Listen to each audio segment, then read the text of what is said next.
Assalamualaikum warahmatullahi wabarakatuh.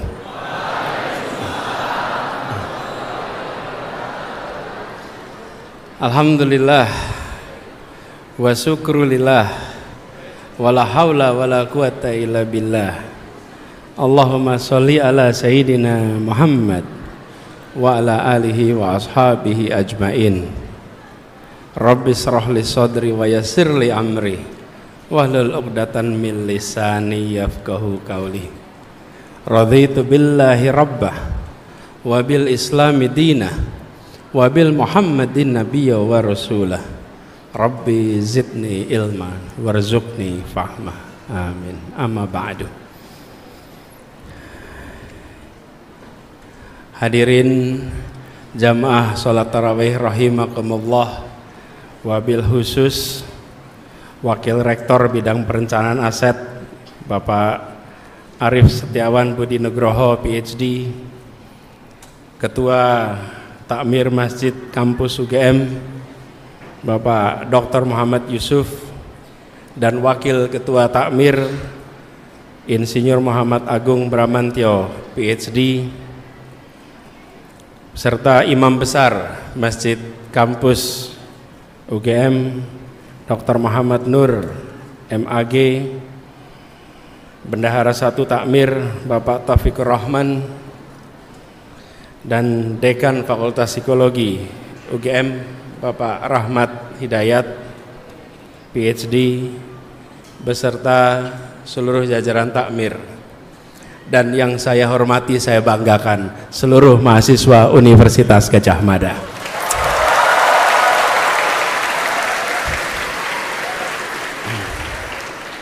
Ternyata hujan tidak menghentikan langkah ya. Kalau cuman basah dihadapi ya. Tadi pada saat sholat isya hujannya agak deras sampai dengan selesai sholat. Ini rupanya memang takmir tidak biasa pakai pawang ya. Memang tidak biasa, tidak harusnya pakai pawang. Alhamdulillah kita semua berkumpul. Saya merasa bersyukur sekali bisa kembali ke Gadjah Mada.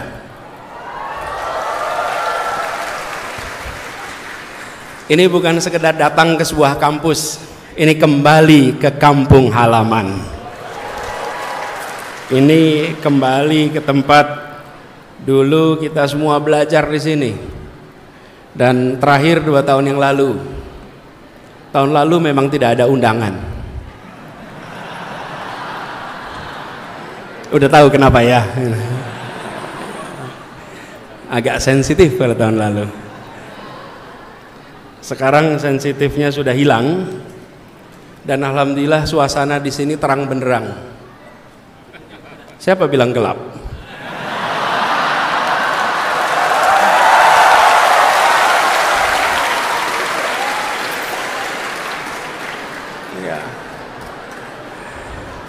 Katanya masjid kampus juga kena efisiensi. Kena ya efisiensi ya. Mudah-mudahan mahasiswanya tidak kena efisiensi. Bukan cuman amin, perjuangkan. Betul tidak? Ya. Karena Gadjah Mada ini bukan cuma tempat belajar. Ia tempat buat kegelisahan intelektual. Ini tempat untuk mempertanyakan banyak hal. Ini tempat bukan sekedar ilmu dan angka-angka di teori, tapi ini adalah tempat menyalakan sinar semangat perjuangan untuk Indonesia yang lebih baik. Jadi karena itu kalau kembali ke Gadjah Mada itu rasanya lain. Dan ke tempat ini pun rasanya begitu. Saya merasa terhormat betul bisa kembali ke sini dan mengingatkan kepada masa ketika dulu kuliah. Sama, kalau sedang RDK, waktu itu namanya RDK, Ramadan di kampus. Sekarang namanya apa ya? Masih sama. Ini sama. Kalau Ramadan di kampus kita datang dan pengen cepat-cepat dekat sama pembicaranya. Makanya nanti barisan-barisannya jangan suka menghalangi kesempatan orang, biar ada kesetaraan kesempatan. Dulu saya ngalamin juga, suatu ketika ada diskusi, kita semua datang berdesak-desakan, ingin bisa tukar pikiran, mendengarkan, mendapat inspirasi. Dan alhamdulillah sekarang bertemu dengan adik-adik semua yang kalau boleh dikatakan sinar lampu ini kalah dengan sinar mata anak-anak cemerlang di tempat ini.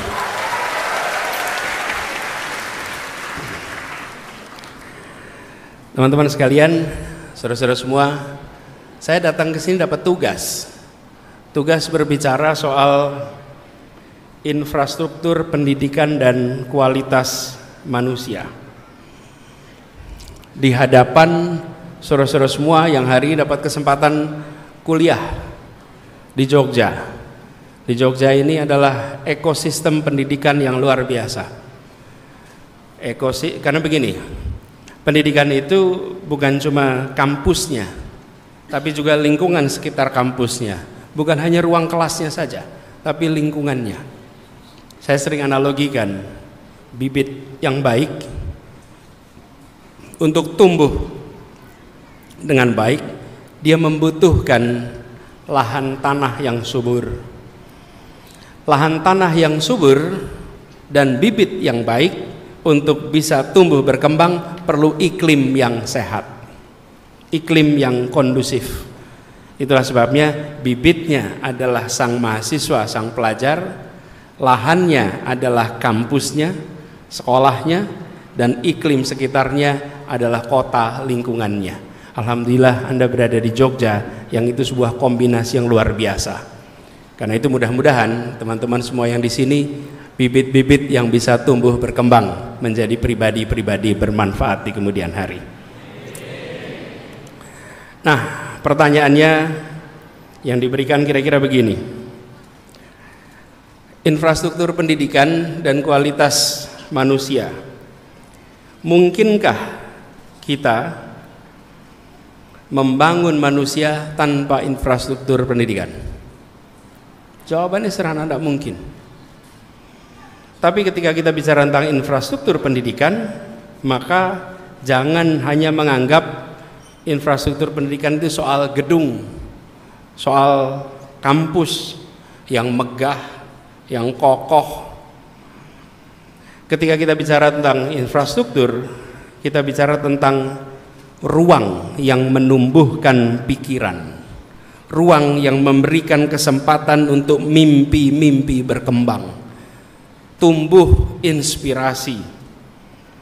Jadi ini bukan soal fasilitas fisiknya, tapi ini soal bagaimana fasilitas itu membuat imajinasi berkembang, kreativitas tumbuh, keberanian tumbuh, ketekunan, keteguhan tumbuh. Dan ini bukan sekedar gedung. Karena itu ketika kita berbicara tentang infrastruktur pendidikan, jangan sekali-sekali hanya membayangkan hard infrastructure, infrastruktur keras. Yang tidak kalah penting adalah soft infrastructure, infrastruktur lunak. Nah, infrastruktur lunak ini yang dibutuhkan. Apalagi kalau kita bicara tentang pendidikan seluruh Indonesia. Teman-teman sekalian,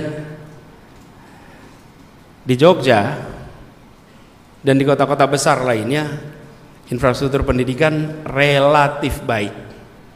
Tapi begitu sampai ke daerah pedesaan, pegunungan, kepulauan kecil, maka kita akan menyaksikan infrastruktur yang sangat minim. Saya kebetulan dapat kesempatan tahun lalu untuk keliling Indonesia. Kegiatannya kampanye. Loh kok emang iya kampanye? Kegiatannya kampanye. Cuman tidak boleh masuk kampus waktu itu. Kegiatan saya kampanye, tapi dapat keliling. Apa yang terjadi? Saya merasakan keliling itu ketimpangan infrastruktur yang luar biasa. Dan ada ungkapan yang hampir ditemui di semua tempat. Paling aktif hadir dan menonjol di depan adalah ibu-ibu. Dan mereka selalu menyampaikan pesan yang konsisten dari satu tempat ke tempat lain. Sederhananya begini, Pak, anak saya pintar, bikin sekolah, beri beasiswa. Anak saya perlu pendidikan. Itu pesan konsisten dari satu tempat ke tempat lain, teman-teman sekalian. Dan ibu-ibu ini, mayoritas ibu-ibu yang mengatakan ini, itu di tempat-tempat yang minim infrastruktur pendidikan. Karena mereka tahu bahwa untuk bisa mengubah nasib masa depan keluarganya, anaknya harus dapat kesempatan pendidikan. Pendidikan adalah kunci, dan pendidikan adalah jalan menuju peningkatan kesejahteraan. Datang ke Gajah Mada, datang ke Jogja dari berbagai wilayah Indonesia untuk kuliah. Setelah kuliah, dia dapat kesempatan yang lebih baik. Makanya saya sering menyebut pendidikan tinggi itu eskalator sosial ekonomi. Kenapa disebut eskalator? Bedanya tangga dengan eskalator. Kalau tangga, kita harus menaiki tangga satu persatu. Kalau eskalator, tangga berjalan, kita naik di tangga itu tidak perlu mendaki, kita terbawa ke atas. Itulah eskalator. Dan pendidikan tinggi itu seperti eskalator sosial ekonomi. Masuk ke situ, terbawa ke atas. Nah, inilah imajinasi yang muncul di keluarga-keluarga di seluruh Indonesia. Saya sering membayangkan keluarga yang prasejahtera. Kalau mereka malam hari melihat anak-anaknya tidur, mungkin saja ayahnya bekerja sebagai pekerja buruh kasar, ibunya mungkin kerja buruh kasar. Tapi kalau dia lihat anaknya sedang tidur malam, sambil melihat si anak itu sambil bisa mengatakan begini, alhamdulillah anak saya sekolah, alhamdulillah anak saya sekolah berkualitas. Jadi dia bisa yakin bahwa insya Allah di masa depan anaknya tidak hidup seperti dirinya. Tapi bila mereka buruh kasar, ibunya juga, dan anaknya tidak punya kesempatan untuk pendidikan, bayangkan sebagai orang tua, dia akan melihat anaknya dan membayangkan anaknya akan mengalami hal yang sama di masa yang akan datang. Itulah sebabnya negara harus hadir. Itulah sebabnya sumber daya untuk pendidikan tidak boleh dikurangi. Karena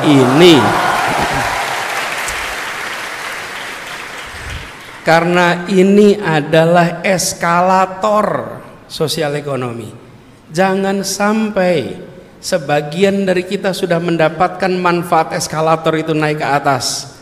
Sesudah kita naik di atas, kita lupa saudara-saudara kita yang belum dapat kesempatan. Kita lupa. Saudara sekalian yang hari ini duduk di kursi-kursi pengambil keputusan, saya bisa jamin mayoritas kakeknya, neneknya buta huruf. Cek aja. Yang hari ini pengambil keputusan tanya, kakeknya dulu buta huruf tidak? Neneknya, saya hampir jamin ya. Pada saat Republik ini merdeka, 95% penduduk Republik ini buta huruf. Dan mayoritas kita waktu itu seperti itu. Pendidikanlah yang mengubah, pendidikanlah yang menaikkan kesempatan itu. Nah, di mana letak infrastruktur pendidikan? Infrastruktur pendidikan, kalau pendidikan itu dianggap jalan, maka infrastruktur pendidikan itu aspalnya yang menghaluskannya. Nih, saya berikan penjelasan analoginya. Kalau ada jalan tapi jalannya terjal, jalannya berbatu, jalannya penuh dengan hambatan, oke? Maka hanya mereka yang kuat yang bisa melewati jalan itu. Kuat secara apa? Kuat secara ekonomi, kuat secara sumber daya, dia yang bisa melewati jalan itu. Nih kalau jalan ke Jalan Kaliurang itu terjal, mendaki sampai ke atas sana, sebutlah dari Pakem naik ke atas gitu, itu mulai mendaki, maka hanya orang-orang yang terlatih dan punya sumber daya yang bisa menaikinya. Tapi kalau di situ dibuat jalan yang halus, yang rata, maka siapa saja akan bisa mendaki jalan itu. Itulah infrastruktur. Infrastruktur mensetarakan kesempatan. Sekarang bayangkan sekalian, kalau lulus SMA itu jumlahnya 3,8 juta lulus SMA. Pertanyaannya, ini buat teman-teman semua di sini yang sudah pada kuliah, ini kan termasuk lulusan 3,7 juta kan? Ini lulus SMA semua di sini ya? Memastikan saja. Kalau UGM-nya belum lulus jelas, tapi insya Allah nanti dapat ijazah. Kalau lulus. Nah, teman-teman, 3,7, 3,8 masuk SMA. Yang masuk SD berapa? Datanya sekitar 5, ada yang menyebut 5,5, 5,6 karena data statistiknya tidak konsisten satu sama lain. Sebutlah 5,5 biar gampang hitungnya. Masuk 5,5 SD kelas 1, lulus SMA 3,7. Jadi yang hilang di jalan berapa, teman-teman? Dulu tes masuk kan di sini?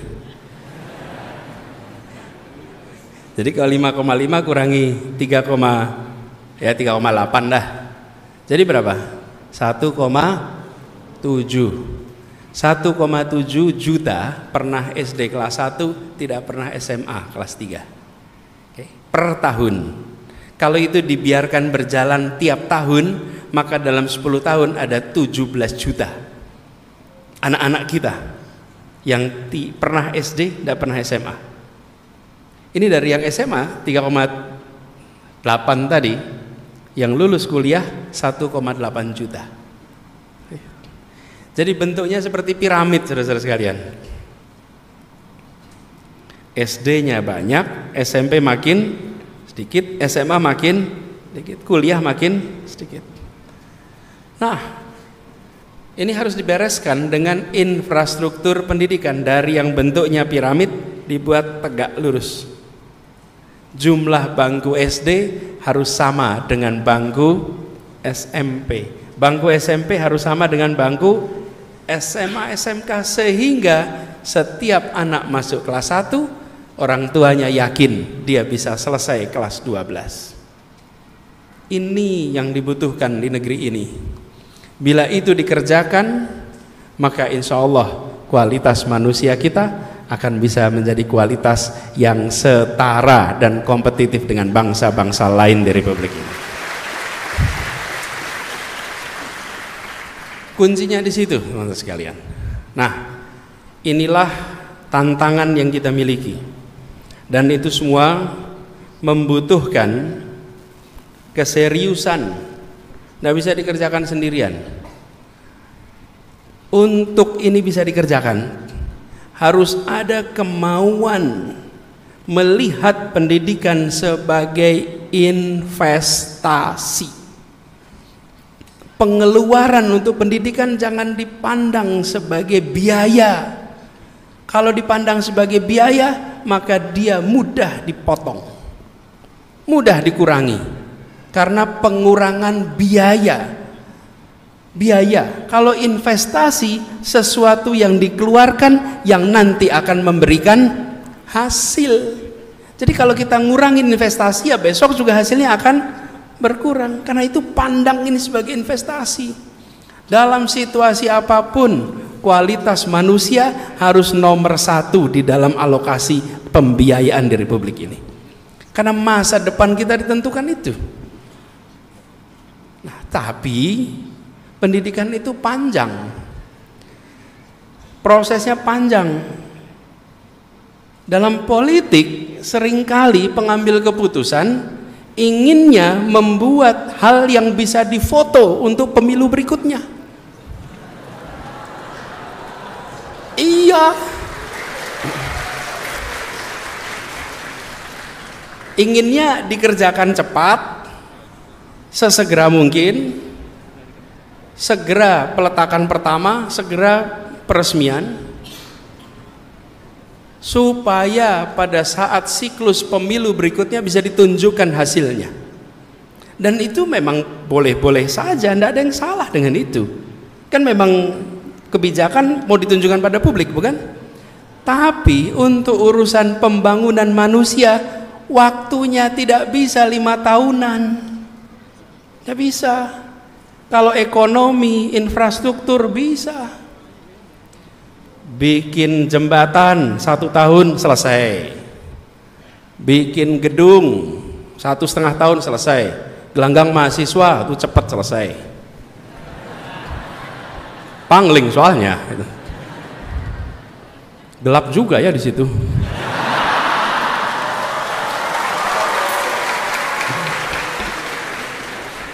Iya, saya pas lewat situ UGM kok gelap ya gitu.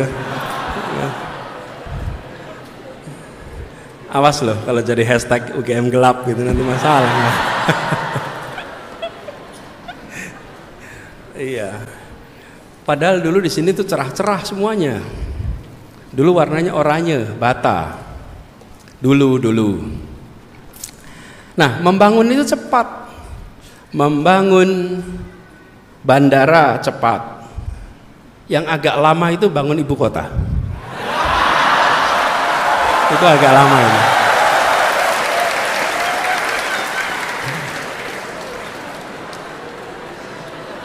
Tapi sebetulnya kalau di Jogja ini kita punya pengalaman. Hanya Bandung Bondowoso yang bisa membangun Prambanan dalam 1 malam. Kalau masih ada Bandung Bondowoso pasti jadi kontraktornya IKN itu.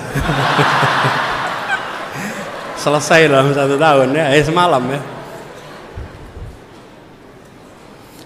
Oke, saya lagi bercerita apa tadi? Belok kan? Gini, jangkanya panjang kalau pendidikan. Kalau untuk bicara infrastruktur mesti cepat, ekonomi pun cepat. Teman-teman sekalian, Anda tahu namanya World Economic Forum? Tahu ya? Lokasinya di mana itu? Amrik. Bagus sih berani ngomong, salah tapi. Lokasinya di mana? Davos, Swiss. World Economic Forum itu dilakukan setiap kapan? Setiap tahun. Setiap bulan Januari World Economic Forum. Pemimpin-pemimpin seluruh dunia, dunia usaha, dunia pemerintahan kumpul. Di situ mereka membahas apa yang akan menjadi rencana 1 tahun ini. Karena itu selalu dikerjakan di bulan Januari. Kalau organisasi namanya rapat kerja. Itu pada kumpul tuh, cerita tren terbaru ini, langkahnya ini, fiskalnya ini, moneternya ini. Itu cerita tuh situ. Berkumpullah semua di situ, tukar pikiran, tukar pandangan setiap tahun. Kalau World Education Forum tiap 15 tahun sekali. Oke. World Economic Forum setiap tahun. World Education Forum tiap 15 tahun. Jadi World Education Forum yang terakhir tahun 2015. Sebelumnya tahun 2000. Sebelumnya tahun 85. Sebelumnya tahun 70. Coba bayangkan. 70, 85, 2000, 2015. Dalam waktu berapa tahun tuh? 45 tahun, baru 4 kali. Setiap 15 baru ada lagi tahun 2030. Setiap mengambil keputusan ditunggu 15 tahun hasilnya. Itulah sebabnya kalau kita bicara tentang infrastruktur pendidikan, maka jangan harap dia muncul dalam statistik besok. bahwa dikerjakan hari ini, maka akan muncul manusia-manusia luar biasa sebelum pemilu besok. Nggak ada, nggak bisa. Kita akan bertahan dalam waktu yang panjang. Saya kebetulan ikut di dalam World Education Forum 2015. Waktu itu masih Mendikbud. Bikin kesepakatan, ikut bikin kesepakatan, pulang reshuffle.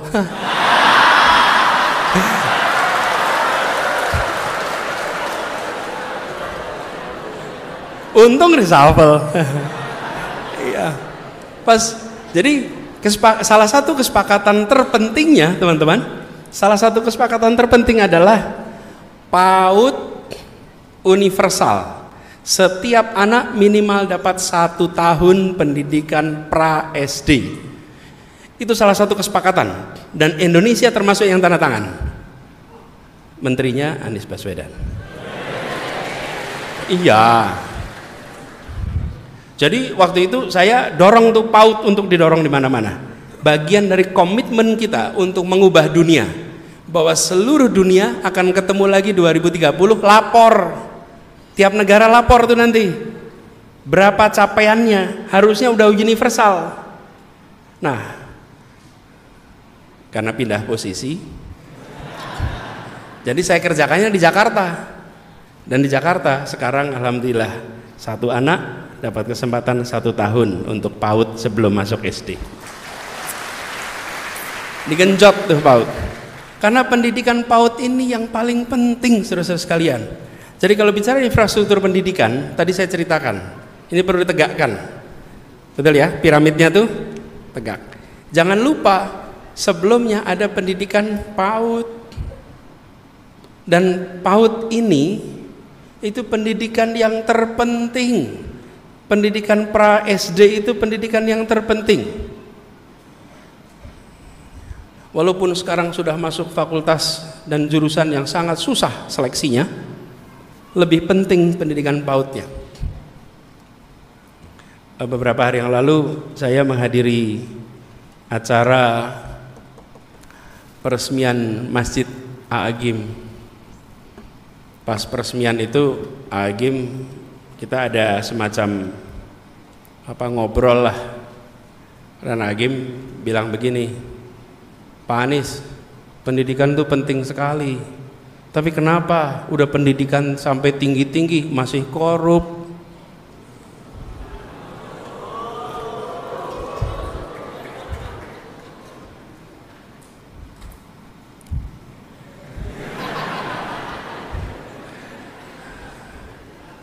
Ada yang cerita soal oplosan, ada yang apa lagi tuh? Apa? Oh, pagar, ya, sertifikat di atas air, dan macam-macamnya. Terus beliau tanya, gimana ini Pak? Pendidikannya sudah tinggi-tinggi, masih tetap korup. Jadi jawaban saya waktu itu, A'agim, sebenarnya masalah ini bukan terkait dengan tingkat pendidikan tinggi, justru problemnya di pendidikan pra-SD. Disitulah kita diajari apakah barang itu milik kita atau bukan, mana barang milik kita, mana bukan milik kita. Seringkali kita tidak memiliki kesadaran itu. Ini punya saya atau bukan, barang ini punya saya atau bukan. Itu diajarinya waktu TK. Di situ diajari bercerita, berkata jujur, diajarinya saat TK. Itu ingat ya, zaman TK dulu seringkali dibisikin kuping kiri kuping kanan itu. Kan disampaikan sesuatu, kemudian dari satu muter gitu. Kan dipastikan bahwa ternyata bisik-bisik kuping itu sampai. Itu lagi ngajari kejujuran, diajarin kuping kiri masuk, keluar, sampaikan kepada teman yang satunya, terus muter. Diajari untuk menyampaikan bisikan-bisikan. Ini bagian dari kejujuran. Ketika sampai kembali ke gurunya beda, gurunya tanya, siapa ini yang nggak jujur di sini nih? Siapa yang mengubah pesannya? Itu seluruh pendidikan di pendidikan usia dini. Dan usia dini yang paling dini adalah di dalam rumah. Pendidikan keluarga. Jadi saudara-saudara semua di sini, teman-teman semua, alhamdulillah pendidikannya tinggi. Insya Allah nanti dapat pasangan yang pendidikan tinggi juga. Amin yang keras. Amin. Insya Allah pendidikan tinggi. Insya Allah yang soleh dapat solehah.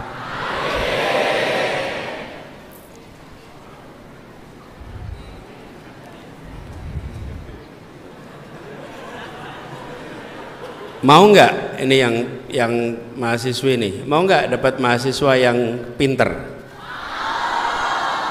Mau nggak dapat mahasiswa yang ganteng? Mau nggak dapat mahasiswa yang punya kepemimpinan hebat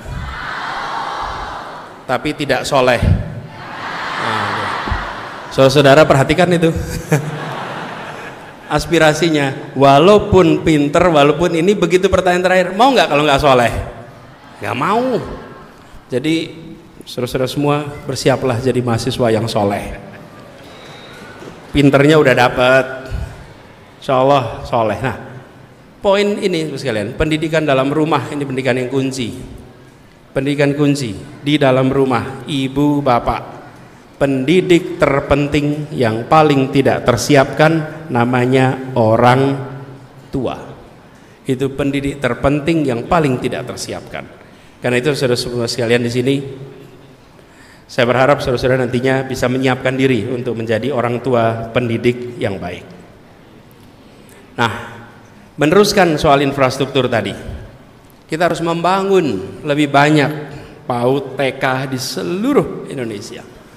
Dan itu artinya investasi, itu artinya alokasi. Jadi jangan sampai pengeluaran kita untuk pendidikan justru menurun, karena dampaknya nanti kita akan rasakan 10-15 tahun yang akan datang. Nah, itu sebabnya kenapa banyak di dalam pengambil keputusan seringkali berani menomorduakan pendidikan, karena dampaknya tidak terlihat hari ini. Tapi kalau dampaknya terlihat hari ini, maka reaksi akan cepat. Bagi yang sudah berada di dalam sistem pendidikan, teman-teman bisa berteriak kalau anggarannya kurang. Misalnya UKT naik, setuju tidak? Kalau nggak setuju terus apa? Terus nggak kuliah gitu? Ya paling Anda kan protes, bukan? Nah, kalau kebijakan itu menyangkut yang sudah berada dalam sistem pendidikan, Anda akan bereaksi. Tapi ketika kebijakan menyangkut yang belum dalam sistem pendidikan, mereka tertinggal, tidak bisa bereaksi. Ketika sebuah kabupaten berencana membangun 5 SMA lalu tidak jadi dibangun, itu yang gak jadi sekolah gak bisa protes seperti teman-teman. Nggak bisa, mereka cuman peluangnya beng, hilang aja. Itu yang saya maksud, bahwa bila tidak dianggap ini investasi, ongkos politiknya murah, nggak ada protes. Naikin UKT itu ongkos politiknya mahal, karena mahasiswa di mana-mana protes. Kalau memotong beasiswa, mahasiswa protes. Kenapa? Karena sudah berada di dalam sistem pendidikan. Bila dikurangi, bereaksi. Tapi yang masih di luar, sementara yang membutuhkan bantuan adalah mereka yang berada di luar sistem pendidikan. Karena itu penting sekali kita bukan hanya menyelamatkan yang sudah dalam sistem pendidikan, tapi mengajak saudara-saudara kita yang di luar untuk bisa dapat kesempatan pendidikan yang setara dengan yang lainnya.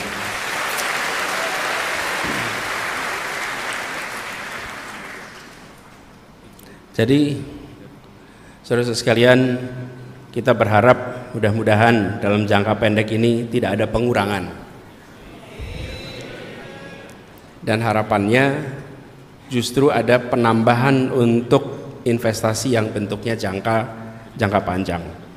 Lalu teman-teman sekalian, terutama saudara-saudara semua yang sedang kuliah di sini, saya ingin sampaikan bahwa pendidikan ini harus dipandang juga sebagai gerakan. Saya mengharap pada teman-teman semua di sini yang sudah dapat kesempatan kuliah, jadilah inspirasi untuk saudara-saudara, adik-adik, saudara-saudara sekalian yang lokasinya jauh dari pusat-pusat pendidikan. Anda di sini ceritakan ke kampung halaman. Jangan pernah merasa risih. Kenapa? Karena cerita Anda di kampung halaman bisa jadi inspirasi untuk adik kelas. Jangan pernah merasa sungkan untuk menceritakan apa yang Anda alami di sini. Karena kita membutuhkan orang-orang untuk punya kemauan, keinginan yang sama seperti Anda yang dapatkan sekarang. Karena itu istilah saya pendidikan sebagai gerakan atau movement in education. Ini UGM dulu inspirasinya. Tahun 57 ada seorang mahasiswa namanya Kusnadi Harja Sumantri. Jadi rektor tahun 90-an. Pas saya mahasiswa. Beliau menginisiasi namanya PTM, Pengerahan Tenaga Mahasiswa. Dikirim ke pelosok-pelosok tanah air mahasiswa-mahasiswa mengajar di sana. Lalu dicatat sebagai kredit kalau sekarang. Namanya kemudian diubah jadi KKN. Mulainya KKN dari PTM. Apa perannya? Waktu itu mahasiswa menganggap masih banyak saudara-saudara kita belum bisa SMA. Pemerintah bisa bikin gedungnya tapi tidak bisa menyiapkan gurunya. Lalu teman-teman mahasiswa memilih jadi guru. Hari ini guru sudah tersedia di sana. Tapi kita membutuhkan inspirasi. Ruang kelas itu membutuhkan inspirasi. Karena kita tahu mengajar itu paling dasar, mendidik, menginspirasi, menggerakkan. Nah, teman-teman bisa membantu berbagi cerita, menjadi inspirasi untuk adik-adik kelas yang berada di kampung halaman supaya mereka punya mimpi yang tinggi sebagaimana yang sekarang Anda sudah miliki di Jogja sekarang. Boleh tepuk tangan.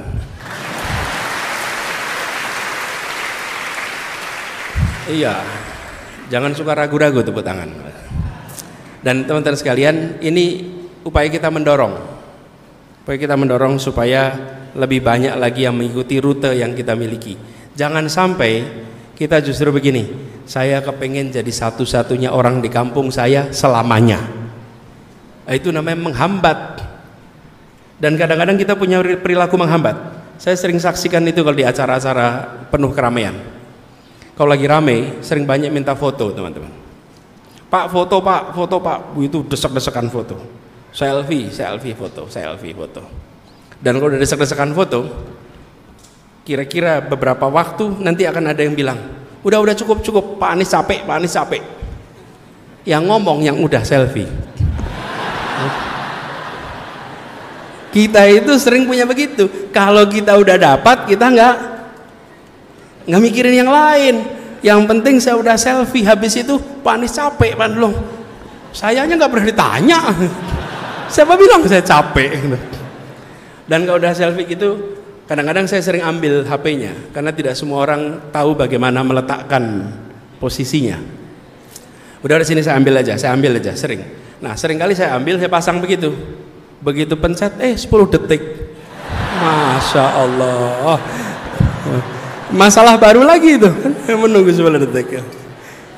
Tapi pesannya adalah bagaimana kita yang sudah mendapatkan kesempatan membuka dan menginspirasi yang lain untuk punya kesempatan yang sama. Teman-teman sekalian, senang sekali bisa sama-sama di sini. Tadi disampaikan katanya boleh tidak monolog, boleh dialog. Jadi kalau ada yang mau bertanya, silahkan.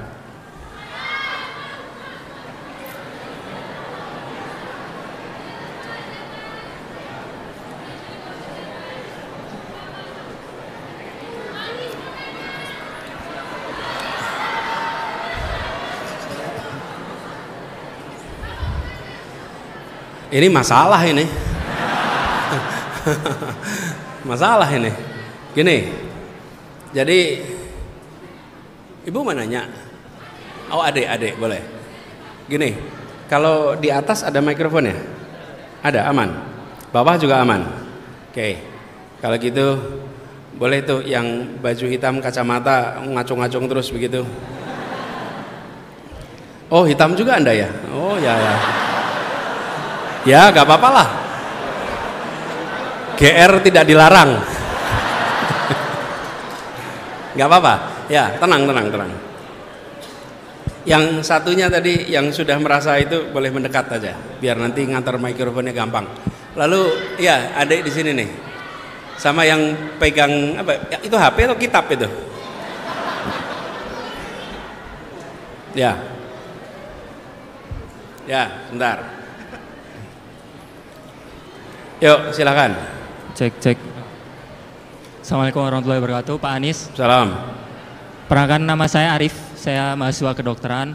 Saya ingin bertanya Pak Anies terkait tadi pembangunan infrastruktur pendidikan Pak Anies. Jadi saya percaya bahwa untuk menumbuhkan suatu negara itu kan pendidikan perlu dijadikan titik utamanya pembangunan. Nah, tetapi juga untuk membangun infrastruktur kita juga perlu SDM yang baik. Jadi contoh tadi di pendidikan di dalam keluarga. Keluarga itu harus bisa mendidik anaknya itu untuk menjadi SDM yang baik. Tapi bagaimana cara kita mempersiapkan keluarganya, orang tuanya itu juga sebagai SDM yang mampu untuk menciptakan infrastruktur tersebut. Apalagi di tengah negara di mana pendidikan itu dijadikan prioritas sekunder. Oke. Gitu. Jadi Siap. seperti apa? Terima kasih Pak Anies. Makasih. Ya, berikutnya tadi mana satu? Enggak, yang tadi sudah ngacung tuh. Assalamualaikum warahmatullahi wabarakatuh. Salam. Selamat malam Abah, perkenalkan nama saya Imami, saya mahasiswa Namanya siapa? Imami. Imami. IMAMI. Saya dari ilmu keperawatan di Universitas Gadjah Mada. Oke. Programnya apa? Ilmu keperawatan. Oke. Ya. Saya memakai baju gelap untuk menggambarkan situasi Indonesia saat ini.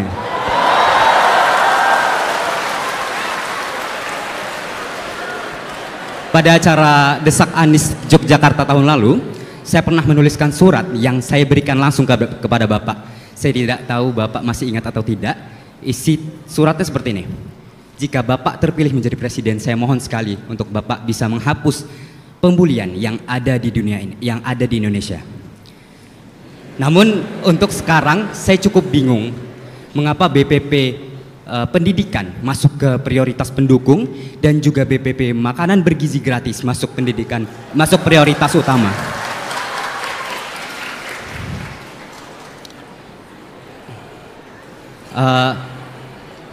Menurut Pak Anies, apakah dengan soft infrastruktur tadi itu bisa mengatasi masalah sosial? Menurut saya masalah pembulian ini masih disepelekan di mata masyarakat. Ya, oke. Menurut Bapak Anies, apakah soft infrastruktur ini bisa mengatasi masalah sosial tersebut karena dapat menghambat karakter dan juga menurunkan kepercayaan diri para siswa? Terima kasih Pak Anies. Ya, siap. Cek. Oke. Sebelah Yang sini tadi Pak. mau tanya di mana? Sebelah sini Pak. Oh ya. Selamat malam Pak Anies, perkenalkan nama saya Ara Adisti. Jadi Pak. Siapa? Ara Adisti Pak. Ana Adisti. Ara. Oh ya. Ara. Pak, bercanda. Oke. Jadi gini Pak, saya nih sebenarnya tadi seperti yang Bapak sampaikan bahwa setiap dari kita tuh bisa menjadi lentera sendiri di dalam dunia pendidikan. Nah, beberapa tahun yang lalu saya bersama teman saya, itu kita punya semacam inisiasi bagaimana anak-anak yang kami pernah punya privilege untuk belajar lebih, tapi yang di luar sana belum pernah. Jadi sehingga kami membuka sebuah bimbel di mana orang-orang bisa bayar seikhlasnya dan apa yang kami dapatkan ini bisa kami kembalikan ke masyarakat, misalnya kelas gratis ataupun coaching gratis. Tapi Pak, ternyata dalam perjalanan karir kami di dunia PSU-WIS pendidikan ini, ternyata tidak semuanya tuh berjalan mulus. Apakah tidak sesuai dengan apa yang kami harapkan ya yang terjadi di lapangan? Apakah karena ini mungkin bisa jadi bisa beri masukan Pak, bagaimana cara orang-orang yang punya semangat seperti kami untuk bisa tetap menjadi lentera dalam area pendidikan dengan cara kami sendiri, meski mungkin situasi di lapangan tidak memungkinkan gitu ya. Apakah memang kami tergerus oleh ekspektasi kami yang terlalu tinggi kah, ataupun apa ada niat yang tidak Jadi seimbang? intinya gitu? Anda tidak dibantu gitu? Tidak terjawab ekspektasi kami. Tidak terjawab ekspektasi kami. Ya. Apakah memang niatnya kami yang salah? Jadi apa yang kami harapkan tidak terbantu gitu. Harapannya Pak. apa? Harapannya tuh semua orang bisa merasakan privilege pendidikan yang PSUWIS ataupun bisa belajar seperti orang-orang yang tidak bisa belajar, tapi dalam prakteknya banyak yang tidak mau ikutan dan banyak yang ketika ikutan menyepelekan seperti itu, Pak. Kemudian Pak, pertanyaan yang kedua tadi atau satu saja? Oke, baik. Satu aja. Baik, terima kasih, Pak. Ya, makasih. Tadi ada satu lagi yang perempuan, yuk. Yang pakai kitab tadi. Saya pikir pakai kitab itu di sini. Bukan kitab juga sih, buku tulis, tapi hitungannya benar juga sih. Gitu. Pertama, Assalamualaikum warahmatullahi wabarakatuh. Selamat malam Pak Anies Baswedan. Nama saya Anindya Almira Nariswari. Saya dari Magister Ilmu Hubungan Internasional. Saya langsung tembak pertanyaan saja ya. Menyamakan ritme keberlanjutan dan keberlangsungan pendidikan di tengah halangan dan dipersempitnya anggaran pendidikan. Kita nggak usah sugar coating bill efisiensi ya, dipersempit anggaran pendidikan di wilayah pendidikan, terutama kalau kita bicara tentang pendidikan di wilayah-wilayah terpencil. Ini kan bukan perkara yang mudah, mari kita akui. Tapi apakah yang dapat kita lakukan secara independen sebagai bentuk inisiatif, improvisasi, dan bentuk kritik dan alarm bagi pemerintah dari rakyat untuk segera berbenah? Karena kan presiden ini sudah dipilih, kebijakan sudah turun, dan kita sudah tahu outcome-nya seperti apa. Tapi setidaknya kekuatan kita sebagai rakyat yang berada di grassroots, kita kan bisa bergerak secara independen ya. Apa yang bisa kita lakukan sebagai kritik dan alarm bagi pemerintah untuk segera berbenah? Setidaknya menurut Bapak. Lalu yang kedua mau satu aja. Enggak, ini bukan, ini satu lagi, ini cuma rekomendasi buku buat Bapak karena saya tahu Bapak suka baca. Sesama kutu buku memberikan rekomendasi kutu buku boleh nggak Pak? Oke. Buat teman-teman juga yang mau rasa-rasa ngekritik pemerintah, ternyata ada loh kritikan pemerintah untuk rasa-rasa efisiensi pendidikan, anggaran pendidikan dan sebagainya. Ada Ship of Fools, Stultifera Navis, karya William Henry Ireland. Atau kalau mau yang lebih masonya lagi pakai bahasa Latin, punya Sebastian Brandt. Sekian itu saja, terima kasih.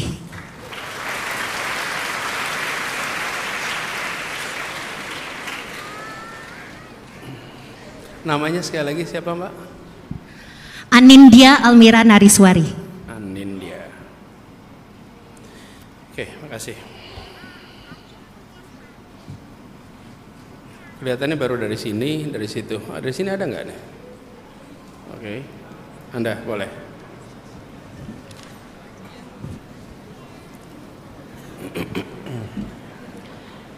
Assalamualaikum warahmatullahi wabarakatuh. Yang saya sayangi dan kami sayangi Abah Anies. Saya ingin bertanya tentang, tadi Abah juga sempat nyenggol investasi dan pendidikan. Ya, apakah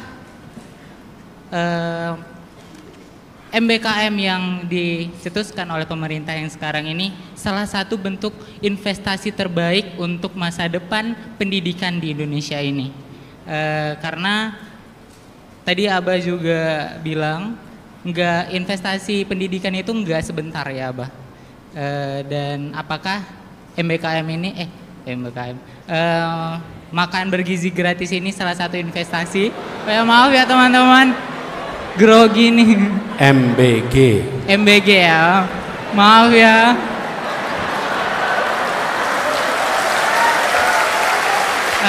MBG ini salah satu investasi pendidikan yang terbaik untuk yang sekarang ini. Menurut saya ini tidak ya. Namanya siapa? Nama saya Upi dari Sekolah Tinggi Multimedia Yogyakarta. Upi, ya. Iya, itu jangan dianggap enteng loh, pegang mikrofon itu bergetar loh. Tapi itu jadi pengalaman, betul nggak Upi ya? Iya. Berikutnya dari sekitar sini nih. Oke, Anda tuh yang pakai rompi, ya. Boleh maju ke depan. Jadi teman-teman, makasih ya manggilnya Abah. Kalau manggilnya Paman saya masalah.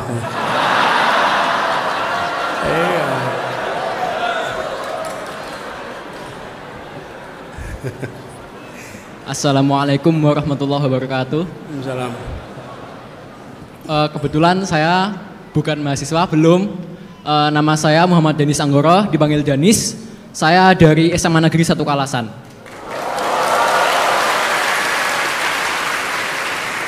Pertama-tama, bener Pak Anies, mic-nya bergetar. Lalu hal yang ingin saya tanyakan adalah, apakah fakta bahwa pendidikan itu butuh waktu yang sangat lama? Tadi Pak Anies bilang sekitar 15 tahun, itu menjadi salah satu faktor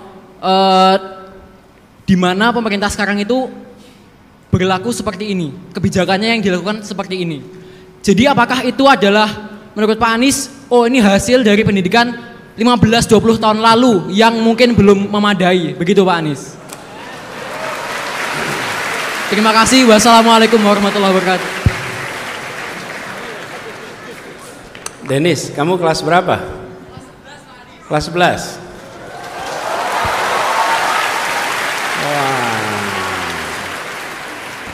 Ayo, kelas 11, ini kelas 11. Di sini. Ini. Kamu duduk sini. Mau duduk depan sini. Teman-teman, hebat ini. Di saat anak-anak SMA lain mungkin ngerjain PR, dia datang ke sini. Ya kan? Ayo, duduk sini Dennis. Nanti kita foto berdua ya.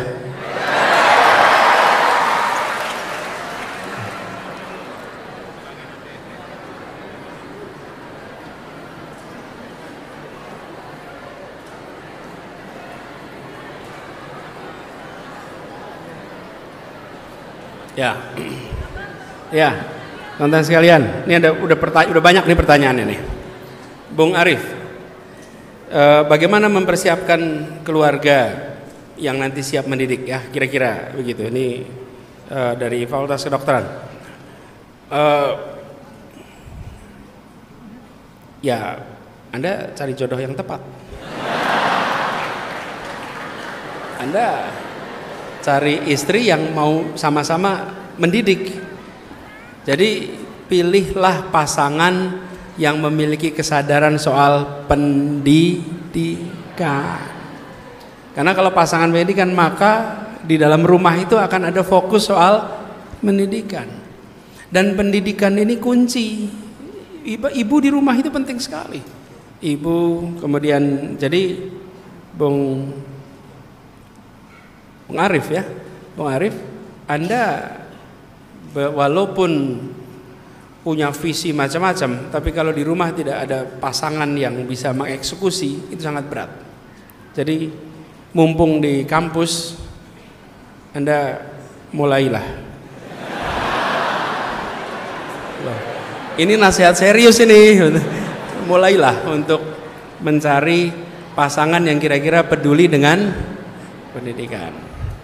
Kalau Anda sekarang tidak memasukkan faktor kepedulian pada pendidikan, nanti sesudah menikah Anda harus mendidik pasangan Anda. PR tersendiri itu, ya.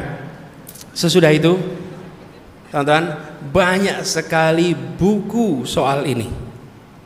Banyak sekali buku tentang pendidikan orang tua. Pengalaman pribadi saja saya ini bersyukur karena tumbuh besar dengan orang tua yang peduli pendidikan, sehingga saya mendapatkan rangsangan pendidikan itu mulainya di rumah, dan efeknya terasa seumur hidup. Jadi kalau tadi Dennis cerita, ini yang ngambil kebijakan soal pengurangan anggaran pendidikan, apa mereka salah pendidikan? Mereka tuh sekolahnya juga sama kira-kira sama kami. Saya ini produk kurikulum domestik 100%. SD negeri, SMP negeri, SMA negeri, kuliah negeri, kurikulum Indonesia total. Jadi pikiran ini adalah hasil dari kurikulum Indonesia 100%.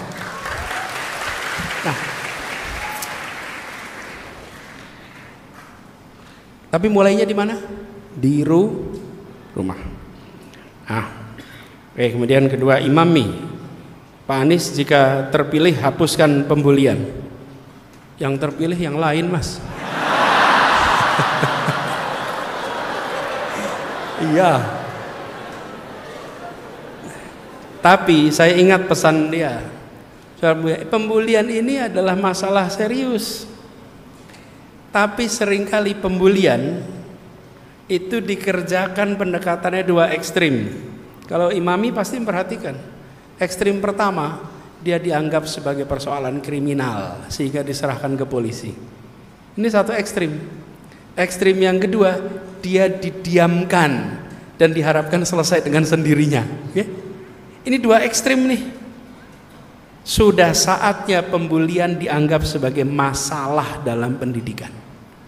Sekarang pertanyaan sederhana, di dinas pendidikan ada tidak yang ngurusin pembulian? Ada.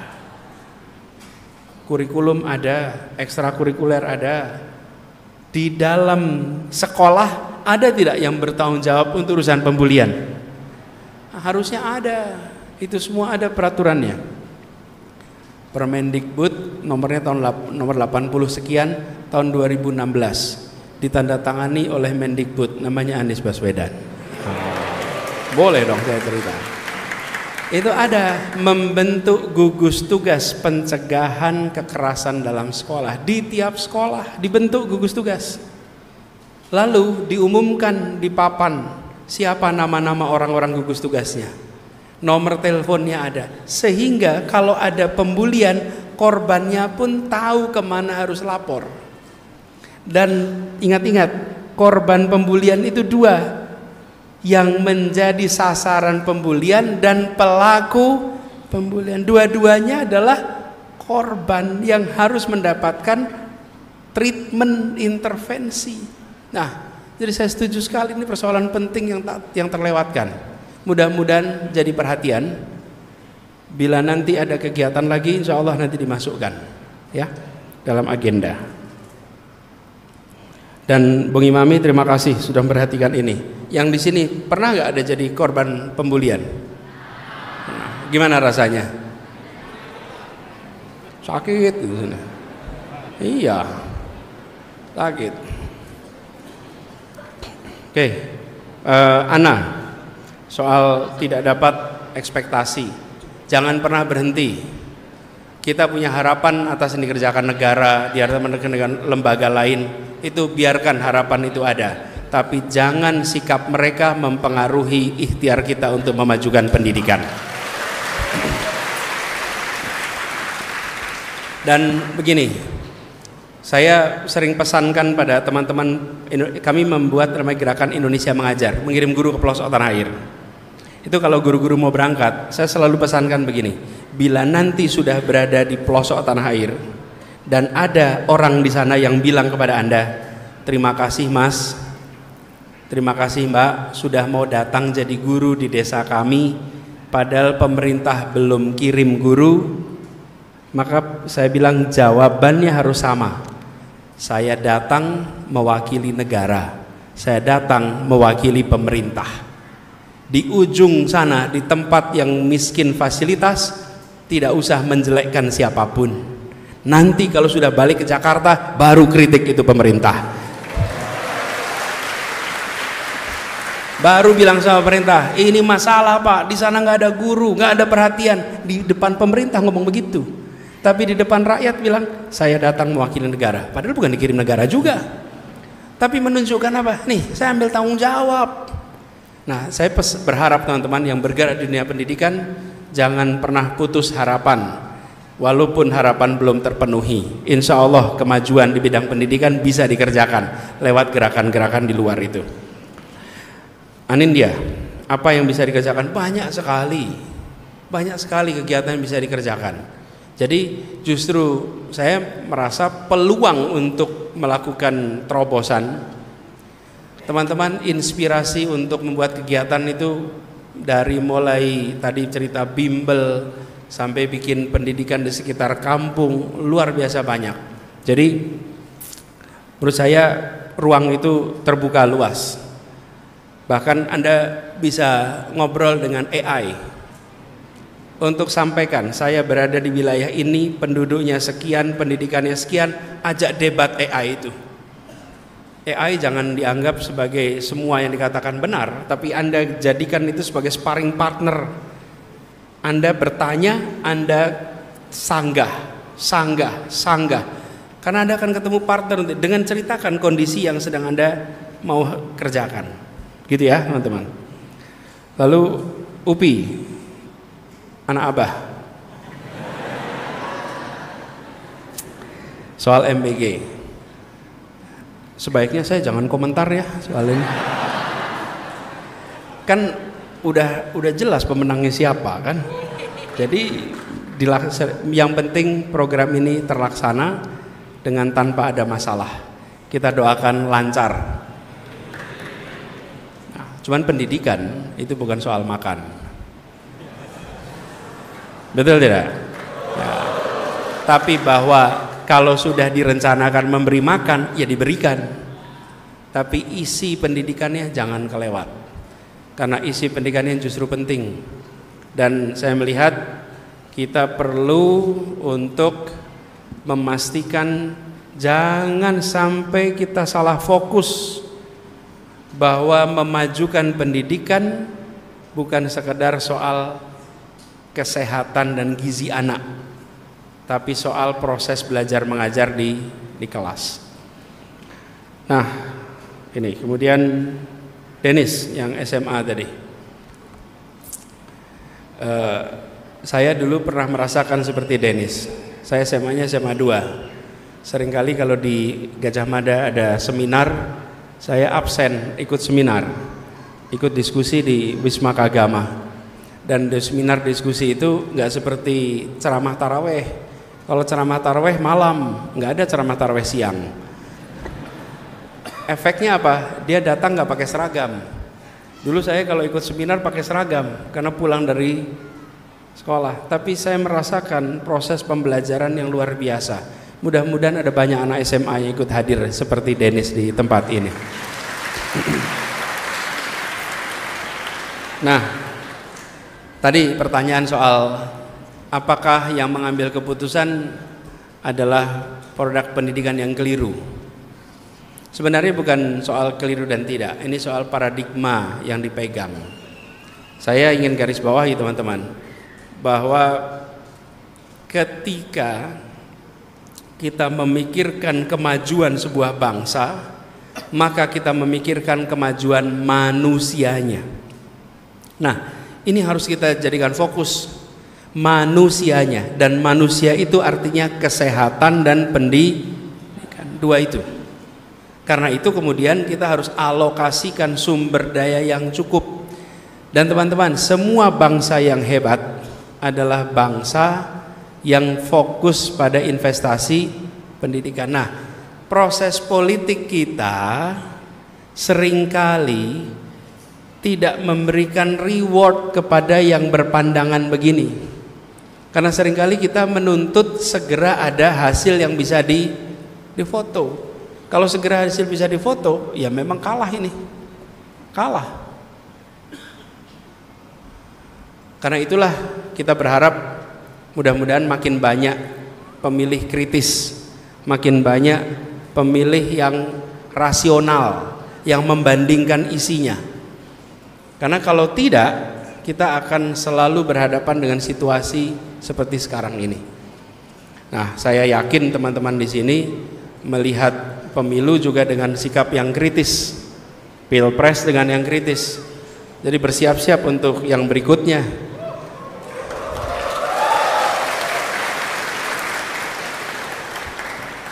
Jangan kita kemudian merasa, wah kalau udah ada keputusan atau apa, kita tidak terlibat, nanti ada keputusan kita ikut nanggung konsekuensinya. Nah, lalu apa yang bisa dikerjakan? Teman-teman sekalian, mahasiswa punya kekuatan moral untuk menuntut negara, meminta kepada negara. Dan beberapa waktu ini mulai bermunculan. Jadi menurut hemat kami, bila teman-teman menyaksikan ada kebijakan yang berbeda dengan garis konstitusi, jangan terlewat dan jangan gentar untuk memberikan kritik. Dan yang berada di pemerintahan, saya pernah merasakan pada pemerintahan, di pemerintahan harus terbuka dengan kritik itu. Saya waktu tugas gubernur DKI itu perasaan kritik nggak pernah berhenti, teman-teman. Terus, konstan. Tapi kita tidak pernah melakukan penuntutan pada yang kritik, apalagi kriminalisasi kepada yang kritik. Nggak ada. Nggak pernah dilaporin ke polisi, laporin ke jalan, nggak pernah. Kenapa? Karena kita memandang yang disebut kritik itu sebenarnya adalah sanggahan kesempatan untuk menjelaskan. Teman-teman, kami membuat kebijakan A, lalu dikritik. Akibatnya apa? Kami harus memberikan argumen tambahan. Kritik lagi, argumen tambahan. Kritik lagi, argumen tambahan. Apa yang terjadi? Masyarakat menyaksikan terjadinya dialog ini. Dan dialog ini adalah namanya mencerdaskan kehidupan bangsa. Jadi kalau ada kritik, maka diberikan penjelasan, sanggah lagi, penjelasan lagi, dan kita semua akan menyaksikan, ini argumennya. Tapi kalau mengkritik dimarahin, ya berhenti kritiknya nanti. Apalagi kriminalisasi. Di sini nggak ada kan? Mudah-mudahan nggak ada. Dan ini teman-teman yang harus kita jaga. Dimulainya dari mana kebiasaan itu? Saya berharap teman-teman di sini memulai tradisi untuk terbiasa menerima kritik. Karena menerima kritik itu mulainya dari masa muda. Kalau mudanya tidak pernah dikritik, jangan harap nanti tuanya siap untuk dikritik. Ya. Dan pengalaman berorganisasi akan membuat Anda rileks dengan kritik. Itu kunci untuk ke depan. Waktu zaman mahasiswa kita sering merasakan itu. Di UGM apalagi ada kelompok-kelompok mahasiswa yang pandangannya, ideologinya beda-beda. Ideologinya beda-beda. Dan ideologi beda-beda ini membuat seringkali ada pertarungan gagasan. Tapi republik ini adalah republik yang didirikan dengan gagasan. Karena itu jangan pernah takut untuk ada perbedaan gagasan. Orang yang takut dengan perbedaan gagasan biasanya tidak punya gagasan. Ya, ada. Kalau Anda membuat sebuah program dan tidak punya gagasan di balik program itu, maka Anda sangat mengkhawatirkan kritik. Nggak mau kritik. Kenapa? Karena Anda bisa jelaskan gagasannya apa. Tapi kalau Anda punya gagasan di balik program, maka Anda akan selalu bisa menjelaskan itu semua. Jadi ini menurut saya suatu yang mendasar di bangsa kita. Jadi teman-teman sekalian, pertanyaan Dennis tadi ini bukan soal mereka pendidikannya keliru, tapi paradigmanya berbeda. Dan saya sebutkan berbeda saja. Jangan mengklaim kebenaran. Biarkan sejarah nanti membuktikan mana yang sesungguhnya benar dalam mengambil keputusan-keputusan ini. Karena kita sedang ngomong dengan sejarah. Itu teman-teman sekalian, ini secara waktu sudah agak malam, jadi mungkin saya cukupkan di sini, kecuali ada yang memaksa. Teman-teman, kita cukupkan di sini. Saya ingin pada semuanya terima. Ya, wah ini luar biasa. Boleh dah cepat.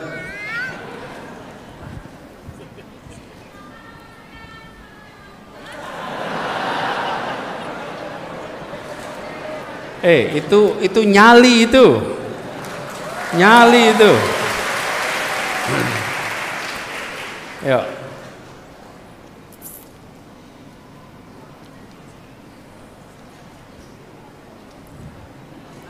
Assalamualaikum warahmatullahi wabarakatuh. Izin bertanya, nama saya Maryam Abdillah dari Panggilannya?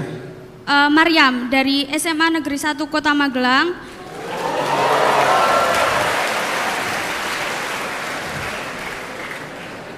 Seperti yang kita ketahui, kondisi di Indonesia sangat porak-poranda dan umumnya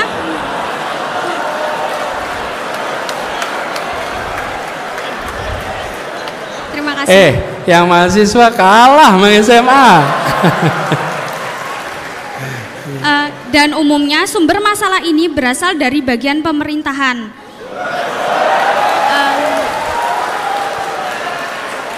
Namun, apakah masalah yang terjadi hanya dari pusat pemerintahan, tidak berasal dari pola pikir masyarakatnya? Jadi, bagaimana cara mengajar atau mengajak masyarakat untuk berpikir agar kita bisa menjadi bangsa Indonesia menjadi bangsa yang lebih terdidik, tidak hanya untuk generasi muda, tapi juga untuk generasi tua yang sudah terlambat belajar. Terima kasih.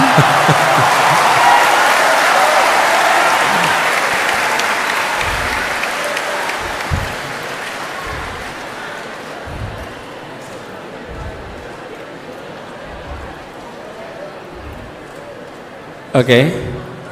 Sudah. Jadi pertanyaannya bagaimana?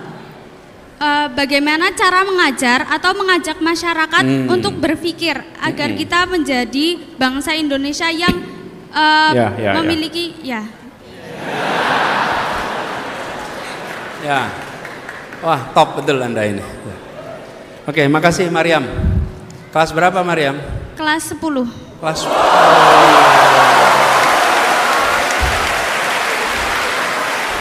Anda, Maryam, dari Magelang? Iya. Naik apa ke sini? Saya sama kakak, tapi kakak lagi kerja. Jadi naik apa? Motor. Naik motor? Iya Pak. Di boncengan naik motor? Iya. Dari Magelang? Iya. Khusus untuk hadir di sini? Iya. Masya Allah. Taunya kegiatan ini dari mana? Dari kakak juga. Saya punya 2 kakak, yang satu yang ngantar saya ke sini, yang satu itu yang ngasih tahu tentang acara ini, cuma beliau lagi nggak bisa datang karena lagi sakit. Oh ya, oke. Makasih Maryam, tepuk tangan buat Maryam. Terima kasih. Maryam, nanti turun ke bawah ya. Siapa? Nanti kita ketemu ya. Oke. Dah ya, cukup. Ini pertanyaan terakhir dari Maryam ini menyatakan bahwa Indonesia banyak masalah dan masalahnya sering dimulai dari pemerintah. Untung lagi nggak di dalam pemerintah ya.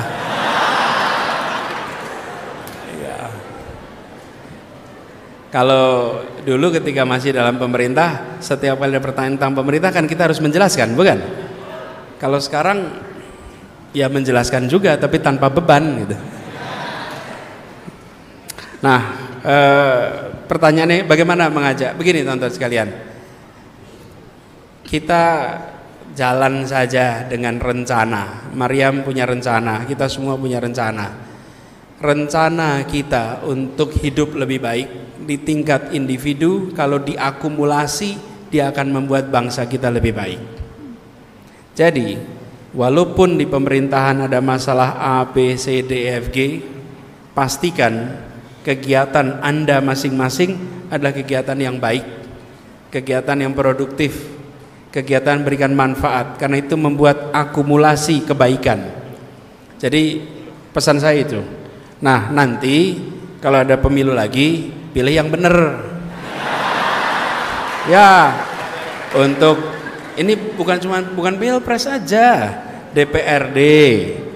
Kan DPRD kabupaten, kota, DPR RI, pilkada, gubernur, wali kota, bupati, manfaatkan kesempatan itu. Dan di sini indahnya demokrasi. Demokrasi itu membatasi lingkup wilayah kekuasaan, dibatasi. Dan dibatasi durasinya.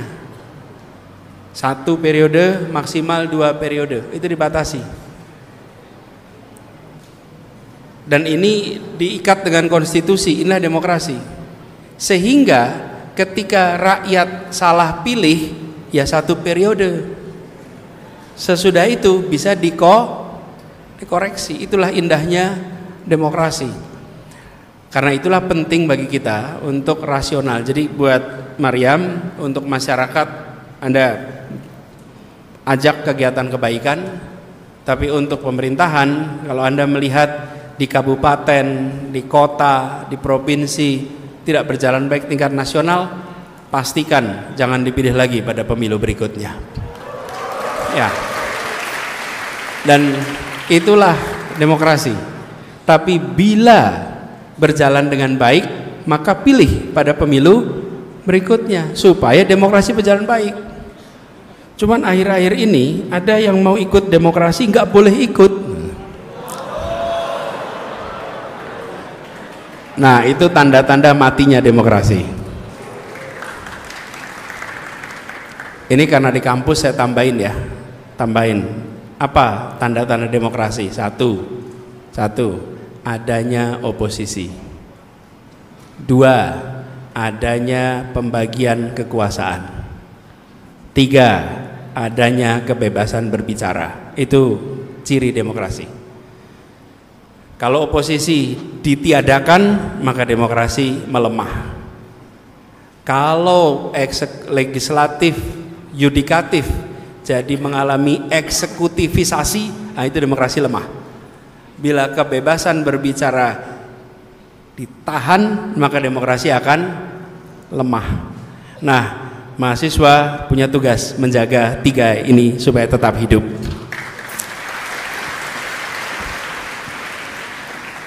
Kalau mau mematikan demokrasi, ada 3 juga caranya. Hah? Udah dipraktekin. Ini jangan dikasih tahu kata, udah dipraktekin. Satu, ganti aturan main. Bener nggak tuh? Yang kedua, singkirkan lawan dari pertandingan. Jangan sampai ikut pertandingan. Yang ketiga, kuasai wasit.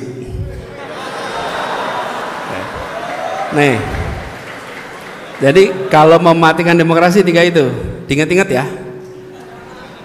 Diingat-ingat bukan untuk dipraktekkan. Ini diingat-ingat untuk melihat tanda-tanda. 1, aturan main diubah. Yang kedua, singkirkan lawan supaya jangan ikut pertandingan. Di Jakarta udah pernah terjadi itu. Terus yang ketiga, wasit dikuasai. Udah, kalau udah begitu selesai. Pertandingan menjadi teater. Oke? Nah, ini teman-teman 3 ciri demokrasi, teman-teman bantu jaga. Dan 3 ciri-ciri mematikan demokrasi, teman-teman bantu cegah. Mahasiswa menjadi kekuatan untuk menjaga demokrasi dan mencegah matinya demokrasi. Oke. Teman-teman sekalian, terima kasih pada seluruh hadirin semua di sini yang sudah hadir menyempatkan waktu. Senang sekali bisa kembali ke Jogja. Gini, namanya siapa? Willis. Willis, insya Allah pada tahun depan saya kesini, insya Allah Anda boleh tanya, ya. Iya, nggak apa-apa, next time. Soalnya kalau nggak akan ada habisnya, ya. Teman-teman sekalian, terima kasih kehadirannya. Titip salam untuk teman-teman mahasiswa semua. Assalamualaikum warahmatullahi wabarakatuh. Ini kalau ada yang mau bersalaman nggak apa-apa, nggak usah dicegah, ya. Biar bisa ketemu, nggak apa-apa. Maaf, saya lupa. Tadi yang bertanya ada hadiah buku untuk Anda yang tanya. Silakan maju ke depan. Boleh.